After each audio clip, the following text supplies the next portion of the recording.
Assalamualaikum warahmatullahi wabarakatuh. Sejarah masuknya Islam di Jembrana, Bali dikaitkan dengan kedatangan orang-orang Bugis, terutama pasca peperangan hebat antara Kesultanan Makassar dengan VOC pada tahun 1660 hingga 1661 Masehi. Berikut merupakan terkait Islamisasi Jembrana yang berlangsung dalam beberapa tahapan.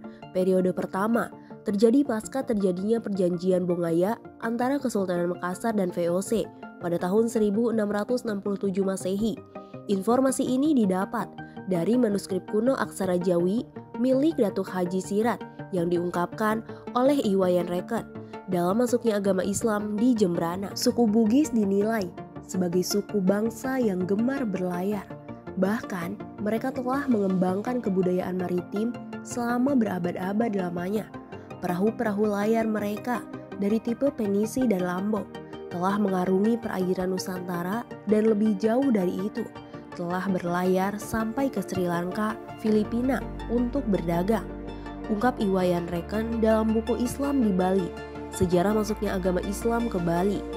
Jatuhnya Makassar ke tangan VOC pada tahun 1667 membuat sebagian dari keturunan Sultan Wajo hijrah ke Bali. VOC bahkan memberlakukan sayembara berhadiah 10.000 ringgit bagi mereka yang berhasil menangkap para keturunan Sultan Wajo. Salah seorang keturunan Bugis tersebut ialah Daeng Nahkoda yang berhijrah pada tahun 1669. Ia pun menjalin hubungan baik dengan penguasa Jembrana, I Gusti Nugrah Pancoran Jembrana. Hubungan yang bermula dari sekedar hubungan dagang perlahan-lahan menjadi persahabatan yang baik antara umat Islam dari Bugis dengan umat Hindu di Bali.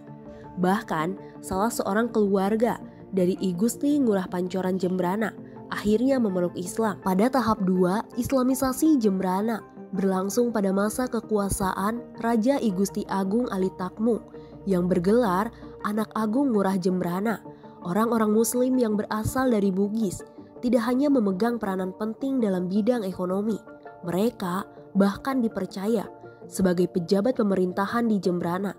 Keluarga Marga Arya Pancoran, Arya yang berkuasa terdahulu, menjabat kepala pasukan perang, didampingi oleh segenap warga muslimin suku Bugis, Makassar, tutur Iwayan Reken.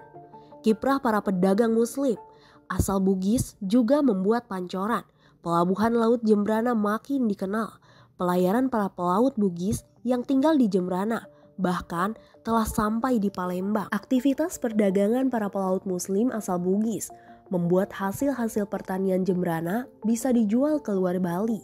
Wujud terima kasihnya dari Raja Jembrana memberikan hadiah tanah kepada para pendatang asal Bugis.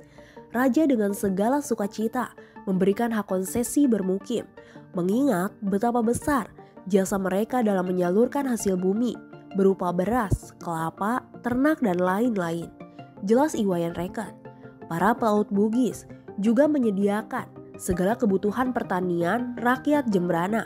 Pada masa itu, kiprah para pelaut muslim tersebut sangat penting bagi kemajuan dan kemakmuran kerajaan Jembrana. Perahu-perahu Bugis Makassar ini kadangkala memasukkan kuda-kuda dari Pulau Sumbawa, angkutan dan kendaraan yang diperlukan dan digemari oleh rakyat, kata Iwayan Reken. Selain berhasil memajukan perekonomian di kerajaan Jembrana, para pelaut muslim Bugis juga membantu sistem pertahanan di Jembrana, terutama dari bela diri mereka yang terkenal. Peristiwa ini terjadi ketika kerajaan Jembrana diserang oleh kerajaan Tabanan. Pada saat itu, pasukan Raja Cokorde Tabanan dibuat kalang kabut melawan pendekar-pendekar dari Jembrana. Pasukan Cokorde Tabanan bersumpah tiada berani memasuki wilayah Jembrana disebabkan prajurit-prajuritnya yang mengamuk dan gagah berani. Ungkas Iwayan Reken. Bagaimana menurut kalian? Tulis pendapat kalian di kolom komentar.